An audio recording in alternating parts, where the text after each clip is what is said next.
Let's see, I think we'll do lesson 15 today, Little Henry.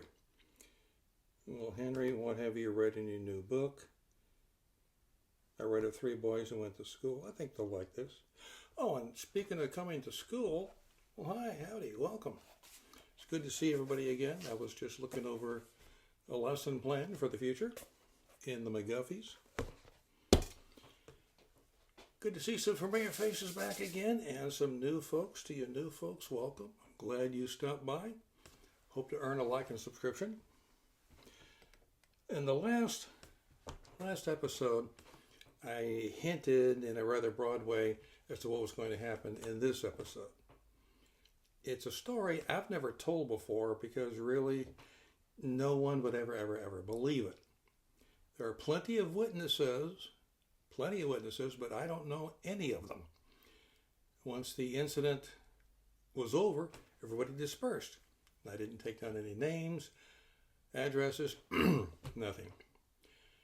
Here's the story. It was in the schoolhouse, back when I was still working and doing this for a living.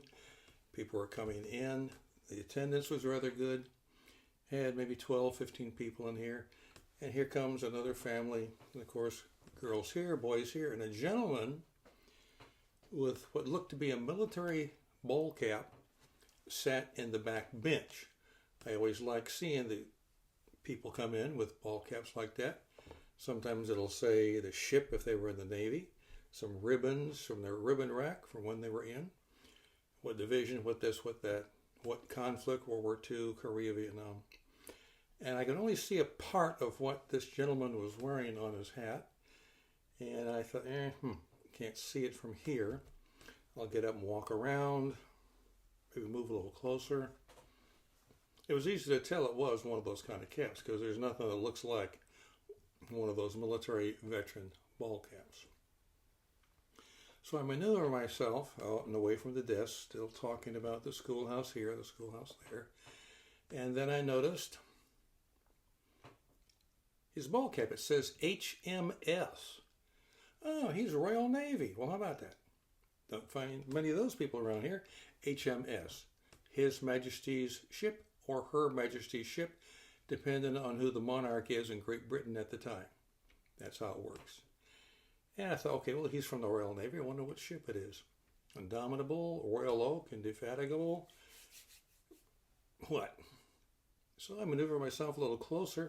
And when I could get a good shot on his cap, it was one of those, oh my God moments. Hood. He served, according to that cap, on the HMS Hood. Okay, well, time for the backstory. I had mentioned in the last episode that part of this was going to be relating to a tune done by Johnny Horton, a singer and songwriter, and a song that he did on one of his albums. It came out in 1960, and you'll soon figure out what it is I'm talking about.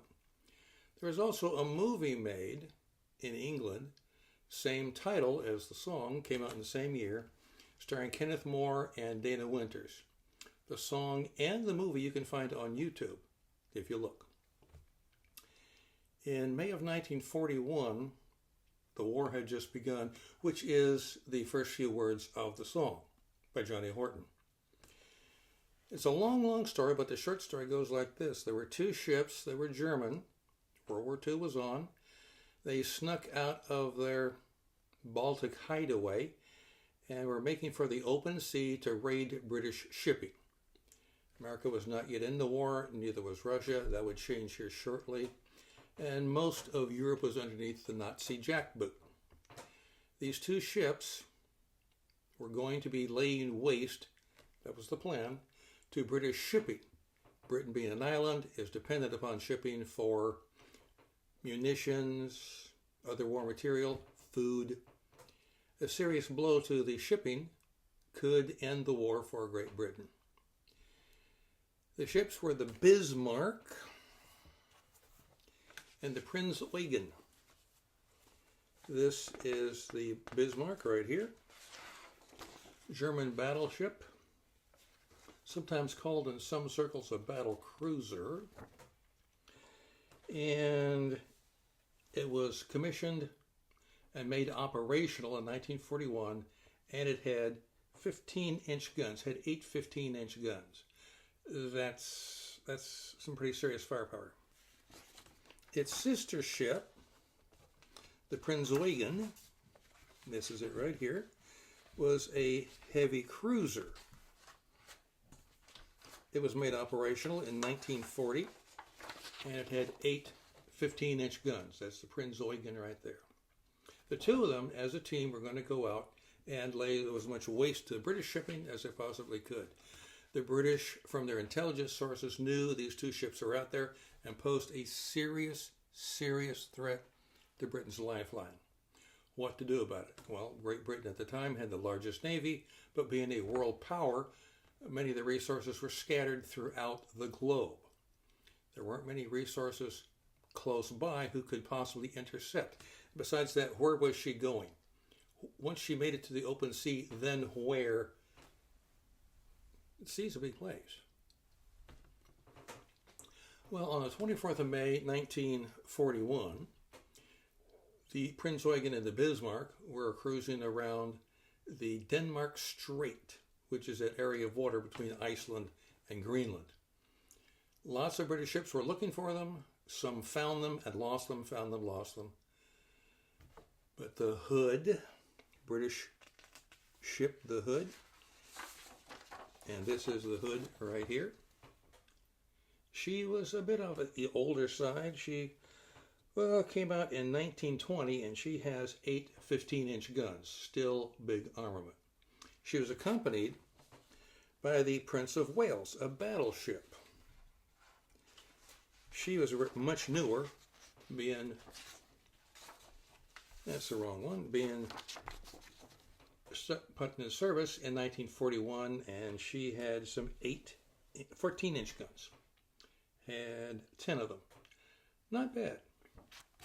There were also 2 heavy cruisers from the Royal Navy, the Norfolk and the Suffolk. They carried 8-inch guns each. There were also 10 destroyers nearby, but they were not near enough to actually participate in the coming gun duel.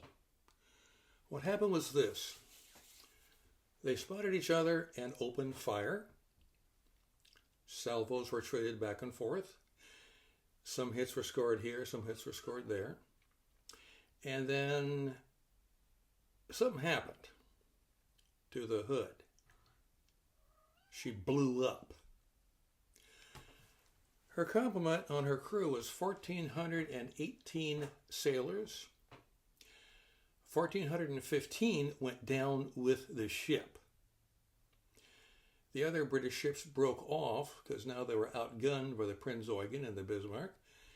And that pretty much finished that part of the battle. Bismarck would later go on to be sunk in another battle not too far in the future. But there were 3 survivors of the engagement. And was I looking at one in my schoolhouse? There were only 3. That gentleman sitting in the back row on the bench, was he the last survivor of the combat on the Denmark Strait? Well, do some research. There were 3 survivors, only 3. Able seaman Robert Tilburn from Yorkshire, born 1921, passed on 1995. Midshipman John Dundas, he's from Edinburgh, 1923 to 1965 were his years. Both these gentlemen, Tilburn and Dundas, passed on before I ever came to work at the schoolhouse. So was I looking at the very last survivor of that action? Ordinary seaman Ted Briggs, also from Yorkshire, born in 1923. I had no idea, but if this was him, oh, what a lot of conflicting thoughts were going off in my head. I would like to sit this guy down, buy him a drink, and just pick his brain. But I didn't do it. I didn't do it. Maybe I should have, but I didn't, and here were my reasons. He suffered survived really. Now he suffered a traumatic accident, a traumatic fate. 1,415 of his comrades went down with the ship. He and 2 others were the only ones left alive. That's a pretty traumatic experience. I don't know how he feels about that decades and decades later after the event. He might not want to talk about it. He might have the British equivalent of PSTD. I don't know. And so, out of deference to his health, he was aged after all. Didn't say anything. Nothing. Not sure that was the right thing to do because he passed in 2008. Ted Briggs of Yorkshire. Peace to all their souls. So I missed my chance. Things happen. And speaking of things happen, what was it that happened to the hood? She was struck by something. Did the Prinz Eugen fire the fatal shell? Did the Bismarck fire the fatal shell? Where did it hit? Did it hit the powder magazine on the hood? Something caused it to just blow up out of the water and sank in 3 minutes. Pretty devastating. Well, I'm not a naval historian. I'm not an armchair admiral, and I don't care to get into the what caused this, what caused that, because that's a good way to get into a fight. There are lots of people, naval historians and armchair admirals, who will go tooth and nail with you over which ship fired the fatal shot, where did it land, was it plunging fire that went through the deck, which was thinly armored, and touched off the magazine? Did it go I don't want to go there. I have all my teeth and I'd like to keep them. After a few minutes, everything was calm again in the schoolhouse. Everybody left, and I was left behind until the next group showed up, thinking, wow, was that him? Was that Mr. Briggs? I researched him. I found no evidence he ever made a trip to the U.S., and really, it may not have been him at all. Just because he had on the Hood baseball cap, identifying him as a crew member of the HMS Hood, doesn't mean he was there at that time. There are actually not anymore, were several thousand veterans who had served on the Hood prior to World War II and had survived. There's an association for those folks over across the pond.